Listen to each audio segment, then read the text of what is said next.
एक बड़ी update, America ने बिना यूक्रेन के युद्ध को खत्म करने को लेकर रूस से बातचीत शुरू कर दी, जिसे लेकर व्लादिमीर ज़ेलेंस्की ने सऊदी अरब का दौरा ही अब रद्द कर दिया है। सऊदी अरब में यूक्रेन युद्ध को समाप्त करने की संभावनाओं पर दरअसल चर्चा की जा रही है। राष्ट्रपति ज़ेलेंस्की ने सऊदी में हो रही चर्चा की आलोचना की। उन्होंने कहा कि यूक्रेन के भविष्य की चर्चा हो रही है, लेकिन यूक्रेन को शामिल नहीं किया गया है। दरअसल व्लादिमीर ज़ेलेंस्की ने तुर्की की आधिकारिक यात्रा में ये बयान दिया। इस दौरान उन्होंने कहा कि ये वार्ताएं रूस और अमेरिका के प्रतिनिधियों के बीच हो रही है और विषय है यूक्रेन, लेकिन यूक्रेन को इसमें शामिल नहीं किया गया। बता दें, तुर्की के राष्ट्रपति रेसिप तैयब एर्दोगान ने शांति वार्ता की मेजबानी करने की इच्छा भी जताई। संयुक्त प्रेस कॉन्फ्रेंस में यूक्रेन के राष्ट्रपति ज़ेलेंस्की ने कहा कि युद्ध समाप्त करने की वार्ता में तुर्की को शामिल किया जाना चाहिए।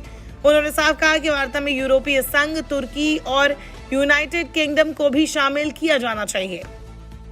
एक बड़ी अपडेट, अमेरिका ने बिना यूक्रेन के युद्ध को खत्म करने को लेकर रूस से बातचीत शुरू कर दी, जिसे लेकर व्लादिमीर ज़ेलेंस्की ने सऊदी अरब का दौरा ही अब रद्द कर दिया है। सऊदी अरब में यूक्रेन युद्ध को समाप्त करने की संभावनाओं पर दरअसल चर्चा की जा रही है। राष्ट्रपति ज़ेलेंस्की ने सऊदी में हो रही चर्चा की आलोचना की। उन्होंने कहा कि यूक्रेन के भविष्य की चर्चा हो रही है, लेकिन यूक्रेन को शामिल नहीं किया गया है। दरअसल व्लादिमीर ज़ेलेंस्की ने तुर्की की आधिकारिक यात्रा में ये बयान दिया। इस दौरान उन्होंने कहा कि ये वार्ताएं रूस और अमेरिका के प्रतिनिधियों के बीच हो रही है और विषय है यूक्रेन, लेकिन यूक्रेन को इसमें शामिल नहीं किया गया। बता दें, तुर्की के राष्ट्रपति रेसिप तैयब एर्दोगान ने शांति वार्ता की मेजबानी करने की इच्छा भी जताई। संयुक्त प्रेस कॉन्फ्रेंस में यूक्रेन के राष्ट्रपति ज़ेलेंस्की ने कहा कि युद्ध समाप्त करने की वार्ता में तुर्की को शामिल किया जाना चाहिए।